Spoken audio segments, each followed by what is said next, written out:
Pyramids क्यों बनाए गए थे? मम्मीज को रखने के लिए। फिर एक भी मम्मी आज तक पिरामिड के अंदर क्यों नहीं मिली? पता नहीं। वो इसलिए क्योंकि पिरामिड कभी भी मम्मीज को रखने के लिए बनाए ही नहीं गए थे। उनका एक दूसरा पर्पस था और वो था बिना तारों की बिजली, निकोला टेस्ला के जैसे। हाँ जी, शायद उनसे भी बड़े स्तर पर क्या इसके पीछे कोई साइंटिफिक प्रूफ है?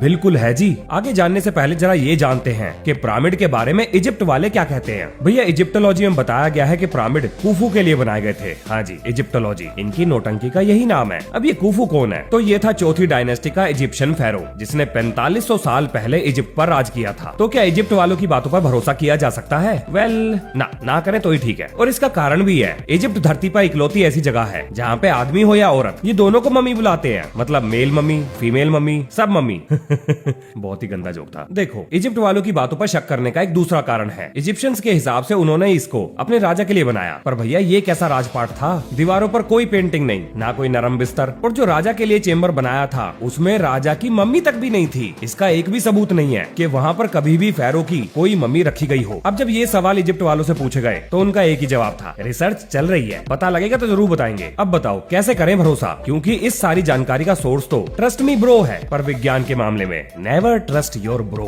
भाई साहब सबूतों पर ध्यान दो ना।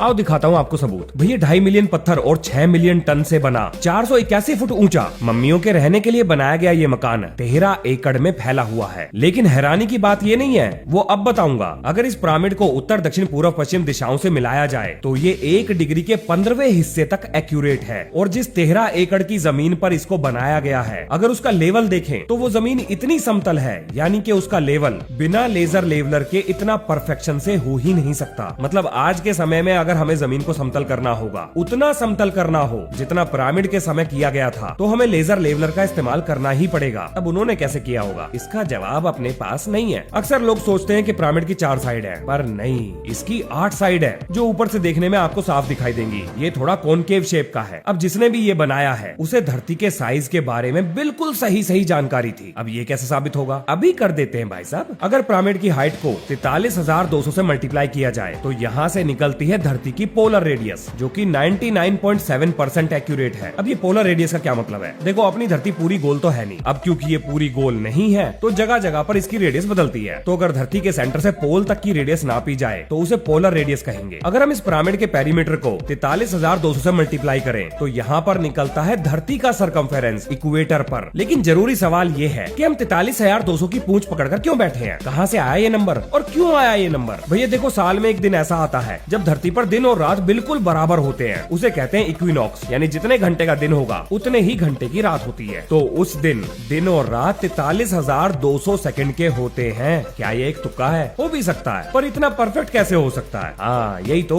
मैं भी यही सोच रहा हूँ। बाकी सब भी यही सोच रहे हैं सिवाय इजिप्टोलॉजी पढ़ने वालों के। उन्होंने अपना अलग ही डांस फ्लोर बनाया हुआ है, उनका ताथैया अलग ही चल रहा है। अब देखो, आपके दिमाग में शक का बीज तो मैंने बो दिया है, जिस काम में तो हम माहिर हैं। तो चलो अब इस मम्मी के चबूतरे से वायरलेस इलेक्ट्रिसिटी ट्रांसफर कराते हैं। तो बिना तार की बिजली को छोड़ने से पहले जरा ये जान लेते हैं कि आखिर ये बना हुआ किस चीज से है। तो भैया मम्मियों का ये घर न्यूमोलाइट नाम के लाल सलेटी पत्थर से बना हुआ है, जो कि भरपूर मात्रा में पाया जाता है जहाँ पर ये पिरामिड बना हुआ है। हाँ जी, बगल में छोरा और नो ढिंडोरा, पिरामिड हो गया पूरा। लेकिन पिरामिड से जुड़ी हुई नौटंकी यहीं पर नहीं रुकती, क्योंकि इस पिरामिड के ऊपर सफेद पत्थर भी लगाए गए थे। मेरे ख्याल से वो पत्थर नहीं थे, वो चूरा था। किसका? लाइमस्टोन का। और कमाल की बात ये है कि लोकल में नहीं मिलता था, बल्कि इसको 500 मील दूरी से, हाँ जी 500 मील, तो इसको 500 मील की दूरी से खींच के लाना पड़ा। और उसके बाद घिसाई करके ऐसी लिस्सी पिट्टी करी गई कि एक भी दरार बाहर से देखने पर नहीं दिखती थी। अब जिस तरीके से मैंने आपको ये जानकारी दी, आपको जरा सा भी एहसास नहीं हुआ होगा कि जो मैंने बताया उसमें खास क्या था। भाई साहब बहुत खास चीज बताई है। देखो, पहली बात तो ये कि सफेद लाइमस्टोन वहाँ पड़ोस में तो मिलता नहीं था। तो ऐसा क्या खास था इस लाइमस्टोन में जो इसके 10-10 हजार किलो के हजारों ब्लॉक 500 मील की दूरी से खींच कर लाने पड़े? तो इसमें कुछ तो खास होगा। यही तो, इन्हीं ऊट पटांग हरकतों की वजह से तो शक हो रहा है कि पिरामिड आखिर बनाए क्यों गए थे। तो क्या खास था इन पत्थरों में? हाँ जी, इनके अंदर मैग्नीशियम नहीं था। अब अगर इसके अंदर मैग्नीशियम नहीं है तो ये एक इंसुलेटर की तरह काम करेगा। कंडक्टर, इंसुलेटर, समझ रहे हो ना? हाँ, हम सही रास्ते पे चल रहे हैं। क्योंकि साधारण लाइमस्टोन के अंदर तो इलेक्ट्रिकल करंट फ्लो करता है, लेकिन ये वाला जो लाइमस्टोन था, यानी कि टूर लाइमस्टोन, इसके अंदर इलेक्ट्रिकल करंट ट्रेवल नहीं कर सकता था। इसीलिए ये इंसुलेटर था और इसी कारण की वजह से इसकी लिस्सी पिट्टी बनाकर पिरामिड के चारों तरफ बाहर लगाई गई थी। चलो अब जानते हैं शक का दूसरा कारण। देखो, पिरामिड का जो इंटीरियर था वो एक खास तरह के ग्रेनाइट से बनाया गया जिसका नाम था रोज ग्रेनाइट। और ये वाला पत्थर भी हजारों मील की दूरी से लाया गया था, यानी इसमें भी कुछ खास होगा। हाँ जी बिल्कुल है। इसके अंदर पाया जाता था सिलिकॉन डाइऑक्साइड। आपको जाना पहचाना नहीं लग रहा होगा, अब लगेगा। सिलिकॉन डाइऑक्साइड का दूसरा नाम है क्वार्ट्ज, जो कि आपको ज्यादातर घड़ियों में मिल जाएगा, क्वार्ट्ज की घड़ियां। अब आता है सवाल कि क्वार्ट्ज लगाकर कौन सी आफत कूट दी इन्होंने। भाई साहब बिल्कुल कूटी है, सुनो ध्यान से। क्वार्ट्ज को अगर आप जरा सा भी कंप्रेस करोगे या जरा सा भी हिलाओगे तो वो चार्ज बनाता है जिसको कहते हैं पीजियो इलेक्ट्रिसिटी। बोले तो इसका एक फेज पॉजिटिव चार्ज बनाएगा, दूसरा नेगेटिव बनाएगा। दोनों को कनेक्ट कर दो और हो गया सर्किट पूरा, और बन गया आपका करंट। इसी खास प्रॉपर्टी की वजह से ही तो इसको घड़ियों में इस्तेमाल किया जाता है, या फिर ज्यादातर जीपीएस डिवाइसेस में भी। अब भैया फेरो के लिए बनाया गया ये चबूतरा अंदर से लगभग 85% क्वार्ट्ज से बना हुआ था, और ये क्वार्ट्ज की इतनी मात्रा थी कि अगर इसको जरा सा भी हिलाया जाए या थोड़ा बहुत भी कंप्रेस कर दिया जाए तो ये जबरदस्त बिजली बना सकता था। बोले तो पिरामिड बन जाएगा पावर प्लांट। अब इससे पहले विरोध का कीर्तन शुरू हो जाए, यानी कि वो मंडली जो कि हर बात का विरोध करती है अपनी छाती कूटने लगे कि सबूत दो, तो पेश है आपकी खिदमत में ताबड़तोड़ सबूतों की लाइन। पिरामिड के नीचे बने थे एक्वाफर्स। अब ये क्या चीज है भाई साहब? ये है वो खाली जगह जिनके अंदर पानी घूमता था। तो इससे क्या पता लगता है? देखिए जी, अगर पानी खाली जगह में चलेगा तो जाहिर सी बात है आवाज पैदा करेगा, यानी कि पैदा होंगी साउंड वेव्स। और इस साउंड वेव की जो फ्रीक्वेंसी है वो धरती की नेचुरल फ्रीक्वेंसी के साथ रेजोनेट करती थी। अब जैसे जैसे ये वेव पिरामिड में ऊपर बढ़ती थी तो इनको एम्पलीफाई और फोकस करके एनर्जी में बदलना था, जिसके लिए एक और प्रोसेस का इस्तेमाल किया जाता था। अब इस ढांचे के अंदर बना हुआ क्वींस चैम्बर हाइड्रोजन गैस बनाने के लिए इस्तेमाल होता था। तो क्या इसका कोई सबूत है? हाँ जी बिल्कुल है। इस क्वींस चैम्बर तक जाने वाले दो रास्तों के अंदर हाइड्रोक्लोरिक एसिड और जिंक क्लोराइड के अवशेष भर भर के पाए गए हैं, और जब ये दोनों आपस में रिएक्ट करते हैं तो जबरदस्त हाइड्रोजन गैस बनती है। हाँ जी, बहुत मात्रा में बनती है। अब क्वींस चैम्बर से निकल के ये हाइड्रोजन गैस जाएगी ग्रैंड गैलरी में, और ये ग्रैंड गैलरी भी लाइमस्टोन के पत्थर से बनी हुई है। तो ये गैस लाइमस्टोन की दीवारों पर जबरदस्त दबाव डालती है, और ये दबाव पैदा करता है बिजली, और ये बिजली इसके अंदर कैद हवा को आयोनाइज कर देती है, जिससे कंडक्टिविटी और बढ़ जाती है। अब इस गैलरी से एक रास्ता किंग चेम्बर तक भी जाता था। ये चल क्या रहा है? कोई भी रास्ता कहीं भी निकल जाता है। कोई क्वीन के चेम्बर तक जा रहा है, कोई किंग के चेम्बर तक जा रहा है, पर ये जा क्यों रहे हैं? आखिर ये नौटंकी कितनी देर चलेगी? शांत बालक शांत, टेंशन ना लो, सब समझाऊंगा। अब ये जो रास्ता था ये एक ऐसे चेम्बर तक जाता था जहाँ पर पत्थरों की 5 परतें बनाई गई थी, वो भी एक के ऊपर एक, जिनमें गैप भी था। लेकिन इन पत्थरों में खास प्रॉपर्टी थी, ये 5 तरफ से बिल्कुल स्मूथ और एक तरफ से बिल्कुल रफ कटे हुए थे। इसका क्या कारण था? देखो, हर पत्थर को वाइब्रेट करके देखा गया, और जब तक उसकी फ्रीक्वेंसी पिरामिड की फ्रीक्वेंसी से मैच नहीं हुई तब तक उसको छीलते रहे। इसीलिए पत्थर 3 तरफ से स्मूथ और एक तरफ से रफ था। वैसे इतनी नौटंकी के पढ़ने के बाद मेरा पर्सनल इंटरेस्ट पिरामिड से ज्यादा उस कारीगर में था जिसने इतनी सारी कैलकुलेशन करी होगी। आखिर कैसे करी? खैर जाने दो, आगे चलते हैं। अब देखो, यहाँ पर पत्थरों की परत तो लगा दी गई, तो ये बन गया हेल्महोल्ट्ज रेजोनेटर। अब ये कौन सा रेजोनेटर है? देखो, एक बोतल में पानी भर के जब आप उसके टॉप से फूंक मारोगे तो सीटी बजाएगा। अब बोतल के अंदर अगर आप पानी की मात्रा को घटाओ या बढ़ाओ तो सीटी की जो धुन बजेगी वो भी अलग अलग फ्रीक्वेंसी पर होगी। ठीक इसी तरह से ये जो पत्थर लगाए गए थे, अगर इन पत्थरों को घटाया या बढ़ाया जाए तो पूरे पिरामिड की फ्रीक्वेंसी बदल सकती थी। अब भैया यहाँ पर कुछ लोग ये भी कह सकते हैं कि ये तो पूरा तानपुरा था, मतलब म्यूजिकल इंस्ट्रूमेंट, इससे बिजली कैसे बनी थी? हाँ, ये बात तो सही है, लेकिन ये बात सन 2018 तक ही सही थी, क्योंकि उसके बाद जो हुआ उसने ही तो ये साबित किया था कि मम्मियों के लिए बनाया गया ये अखाड़ा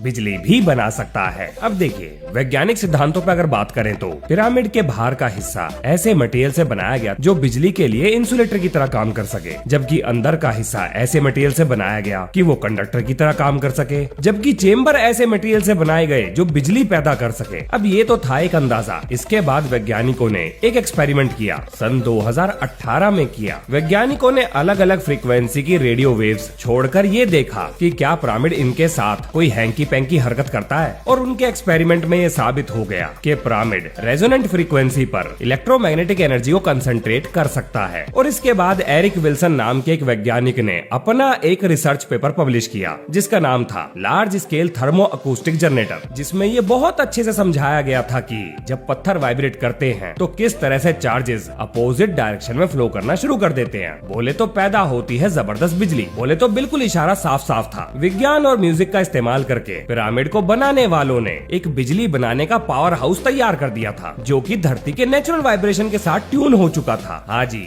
ये वही वाइब्रेशन है जो चांद के द्वारा हाई और लो टाइड लाने पर धरती में महसूस किए जाते हैं। अब ये जो टेक्नोलॉजी है ये हजारों साल पहले बन चुकी थी। जब मैंने इसके बारे में पढ़ा तो मेरा भी दिमाग घूम गया, क्योंकि अभी तक प्रकृति में दी हुई हर चीज की कॉपी कैट करने वाले हम लोग इसको कॉपी नहीं कर पाए। तो भैया अब तक हम इजिप्ट पहुंच चुके हैं, पिरामिड बनाने का माल पानी देख चुके हैं, अंदर बाहर का मटेरियल जान चुके हैं और नायाब कारीगरी के पीछे की गई मिस्त्रीगिरी के बारे में भी सब कुछ जान लिया। हमने ये भी जान लिया कि वो बिजली बना सकता है। अब आता है सवाल कि इस पिरामिड से जो भारी भरकम ऊर्जा बनाई गई उसको बाहर कैसे निकालें। हाँ जी, तो देखो जी, इसमें से ऊर्जा निकालने का एक ही तरीका था और वो था वही सेम तरीका जो निकोला टेस्ला ने अपनाया था, या फिर मैं यूं कहूँ कि पहले पिरामिड वालों ने अपनाया और उसके बाद निकोला टेस्ला को पता नहीं कहां से ये ख्याल आया, लेकिन उन्होंने भी यही सेम तरीका अपनाया। तो हम चलते हैं वार्डन क्लिफ के टावर पर। ये जो वार्डन क्लिफ का टावर था ये भी एक्वाफर के ऊपर बना था। इसमें भी कॉपर की रॉड्स जमीन में गहराई तक पानी से जाके टच होती थी और जब इलेक्ट्रिसिटी बनती थी तो ये इस टावर की मदद से टावर के ऊपर जो एटमॉस्फेयर था उसकी मदद से